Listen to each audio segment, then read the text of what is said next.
Jadi di sini kita mau bahas yang kasus untuk diskusi itu yang Anda berdiri berjarak dari rel kereta yang sedang bergerak dan pilihan Anda satu, membiarkan tuas, maka 5 orang itu akan ditabrak kereta, atau 2, mengangkat tuas, maka 1 orang itu akan ditabrak. Kauci kenapa jatuh ya, Kak? Jatuh. Maaf. Sorry ya. Ya Jadi, apa-apa Kak, dimaafin. Jadi Di sini diskusi tidak terjadi apa nih, dilema Cep? moral kok. Kan si Bapaknya tuh kasih 3 pertanyaan, Cep. Kauci, mau kita jawab apa? Ya.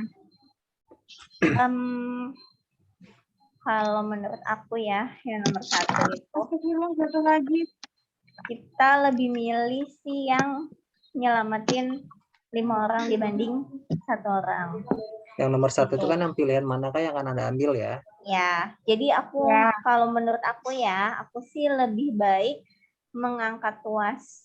Jadinya ada 5 orang yang terselamatkan. Jadi hanya ada 1 korban aja yang nggak terselamatkan gitu. Jadi mengangkat tuas untuk mengorbankan yang 1 itu ya?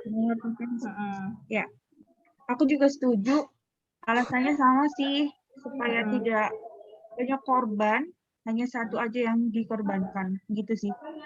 Tapi apapun itu kan kaitannya tetap ada dilema moral ya, tetap ada residu moral yang bikin kita bisa bersalah sih sebenarnya. Cuma kalau dihitung secara kualitatif dan kuantitatif ya lebih baik, nggak ada yang lebih baik sih sebenarnya sih. Cuma menyelamatkan 5 lebih baik daripada menyelamatkan 1 ya. Iya, karena kan sebenarnya dua-duanya itu pilihannya sama-sama mengorbankan nyawa kan ya. Jadi sama-sama juga menimbulkan perasaan bersalah. Dan pasti nanti ada beban juga kan buat yang nolongnya ini kan, sama-sama juga bebannya. Jadi lebih baik ya milih yang 1 gitu, karena kan bebannya mungkin akan lebih ringan dibanding kita nggak nyelamatin yang 5 orang itu, mungkin bebannya akan lebih banyak. Oke. Ya. Jadi kita sepakat nomor 1 kita pilih menyelamatkan yang 5 ketimbang yang 1 ya. Ya, itu pilihannya. Ntar kita tumpahin di jawaban. Kemudian yang kedua. Yang kedua, berikan argumentasi atau alasan moral untuk pilihan itu. Bagaimana? Ya. Ayo Kauci. Yang tadi udah kita bahas sih, tadi yang awalnya itu. Jadi kayak kita mau mengorbankan 1 atau 5 nih. Walaupun kalau dari hitungan kita kan pasti akan lebih baik yang kita mengorbankan 1 untuk menyelamatkan yang 5. Tapi untuk dilema moralnya itu pasti dua-duanya itu ya tidak baik gitu. Kalau kita bisa dengan pilihan itu sulit pastinya. Kalau pas kita yang ada di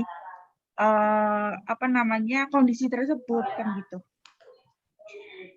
Iya, karena kan di sini kita kasusnya itu kita harus memilih ya Kak. Kecuali kalau kita bisa menyelamatkan dua-duanya, ya kita nggak mungkin akan memilih. Makanya kalau kita disuruh milih antara 5 atau 1 perbandingannya, ya lebih baik kita akan memilih yang 5. Ya kan?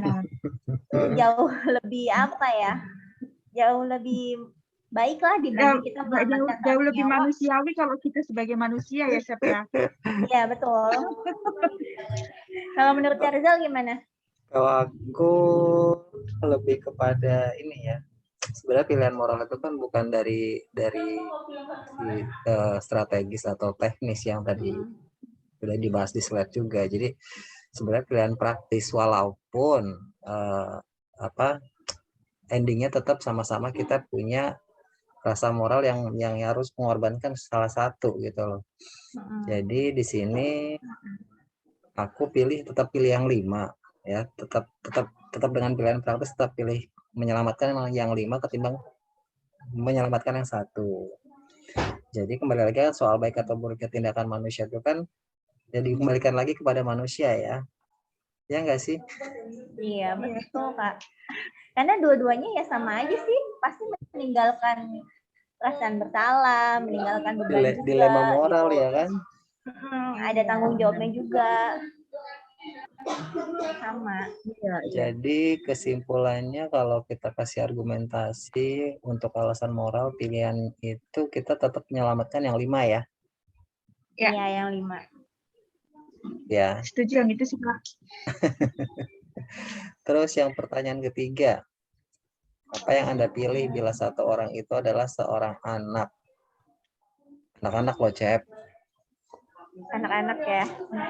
Anak-anak kadang tetap itu kan, Cep. Maksudnya anak-anak pun yang mengorbankan anak-anak itu 1 sama 5 tadi kan? Iya, jadi yang satunya itu tuh anggaplah itu seorang anak ya, Kak. Ya, kita nggak tahu sih. Anak itu kan mungkin ada ya yang bilang anak itu kan dosanya belum banyak gitu, terus masa depannya masih panjang gitu. Tapi tetap aja dalam hal ini kita memilihnya itu untuk kuantitas nyawa yang diselamatkan antara 5 dengan 1. Meskipun itu anak gitu loh, Kak. Tapi perbandingannya bukan untuk karena dia anak kecil atau karena dia dosanya belum terlalu banyak gitu. Tapi memang nyawa yang harus kita selamatkan itu harus lebih banyak dibandingkan dengan hanya 1 orang aja. Gitu. Berarti tetap ada problem etisnya ya, tetap ada dilema moralnya ya. Nah iya, dan mungkin yang kelima orang itu kan juga pasti mempunyai keluarga. Ketika mereka nggak ada misalnya, pasti akan lebih banyak orang juga kan yang tersakiti. Itu kalau menurutku. Dan yang ditinggalkan juga kalau 5 orang pastinya 5 keluarga kan. Jadi lebih banyak yang ditinggalkan juga.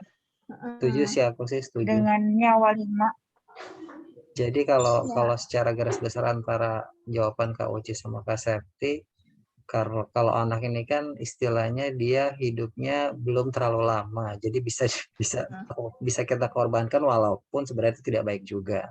Ketimbang kita mengorbankan yang 5 yang sudah punya kehidupan, nggak tahu kita di belakangnya dia mungkin ada keluarganya, ada tanggungannya atau ada apanya gitu kan. Jadi kita tetap memilih yang 5 ya. Yang 5. Karena di sini posisinya tuh kita harus milih sih, Kak. Kecuali kalau misalnya ada pilihan, kita nggak usah. Karena kita narik tua salah, nggak narik juga salah kan pilihannya gitu. Iya, tetap salah. Di antara 2 pilihan yang susah. Tetap harus milih sih. Ya udah, ntar kita susun dalam kalimat aja jawabannya ya, terus kita submit. Iya, betul Kak. Baiklah. Makasih teman-teman ya buat diskusinya ya hari ini. Sama-sama, Kak. Jaga kesehatan, Kak Uci, Kak Septi, jaga. Ya, sama-sama, Kak. Jaga kesehatan juga, tetap sehat. Ya, semoga aman-aman di sana ya. Kak Uci juga di Jogja. Sip.